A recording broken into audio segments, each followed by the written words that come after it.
आपके YouTube channel study for target पर मैं अखिलेश पांडे आप सभी का स्वागत करता हूं।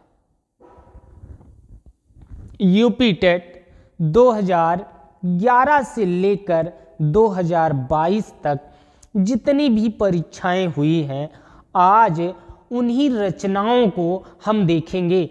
यह 2011 से लेकर 2022 तक की जितनी भी परीक्षाएं हुई हैं, उन सब में पूछा गया प्रश्न है। तो देखते हैं, पहला प्रश्न है संस्कृति के 4 अध्याय।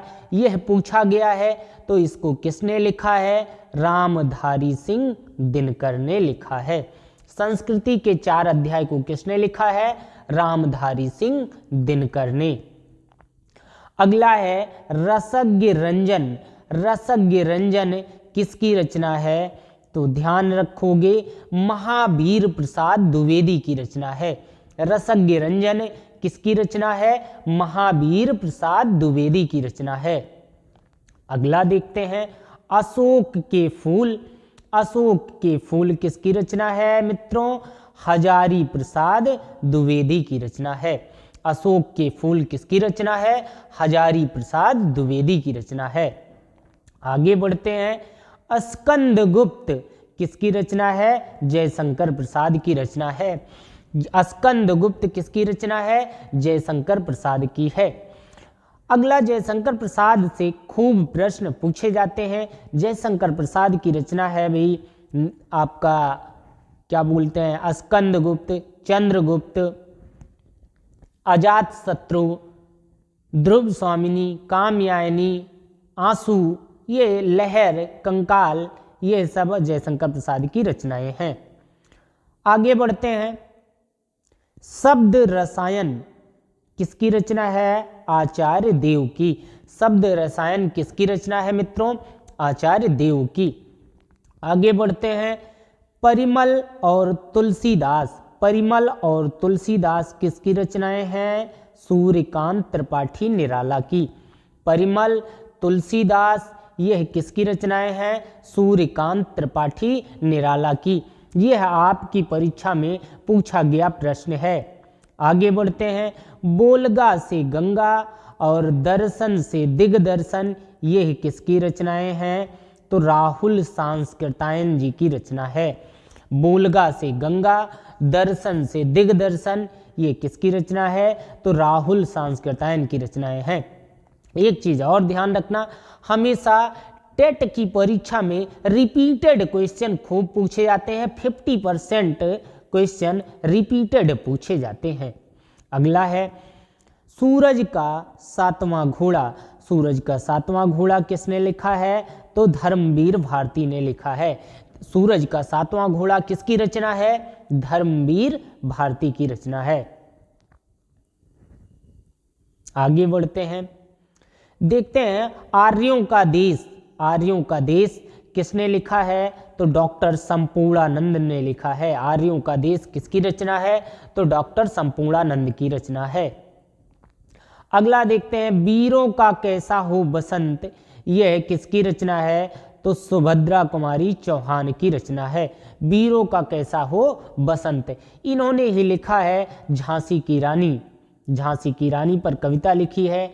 वो लड़ी खूब मर्दानी जो झांसी वाली रानी थी। अगला देखते हैं वैदेही वनवास। वैदेही वनवास किसने लिखा है? तो अयोध्या सिंह उपाध्याय ने लिखा है। अयोध्या सिंह उपाध्याय ने, जिन्हें हरिऔध के नाम से भी जाना जाता है। वैदेही वनवास किसने लिखा है? तो अयोध्या सिंह उपाध्याय ने लिखा है। अयोध्या के राजा को वनवास हुआ था, इस प्रकार से ध्यान रख सकते हो कि वैदेही वनवास किसकी रचना है? अयोध्या सिंह उपाध्याय की रचना है। आगे बढ़ते हैं सूरसागर। सूरसागर किसने लिखा है? तो सूरदास जी ने लिखा है। सूरसागर किसने लिखा है? तो सूरदास जी ने लिखा है। अगला ध्यान रखोगे, सूरदास को क्या कहा जाता है? अष्टछाप का जहाज भी कहा जाता है। आगे बढ़ते हैं परमाल रासो।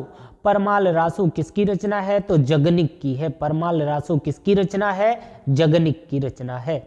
आगे बढ़ते हैं खुमान रासो किसकी रचना है? तो खुमान रासो दलपत विजय की रचना है। खुमान रासो किसकी रचना है? दलपत विजय की रचना है। आगे बढ़ते हैं, कितनी नावें कितनी बार, इसको किसने लिखा है? तो इसको लिखा है अज्ञे जी ने। इनका कभी कभी परीक्षाओं में पूरा नाम भी पूछ लिया जाता है, तो इनका नाम पूरा नाम है सच्चिदानंद हीरानंद वात्सायन अज्ञे। अगले प्रश्न की ओर बढ़ते हैं, चिंतामणि किसने लिखा है? तो चिंतामणि रामचंद्र शुक्ल ने लिखा है। किसने लिखा है? चिंतामणि रामचंद्र शुक्ल ने लिखा है।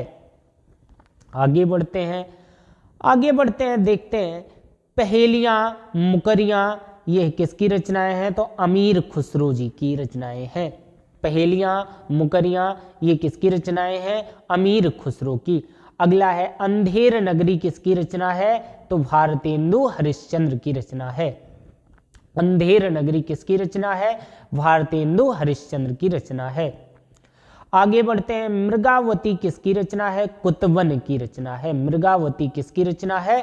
कुतबन की है।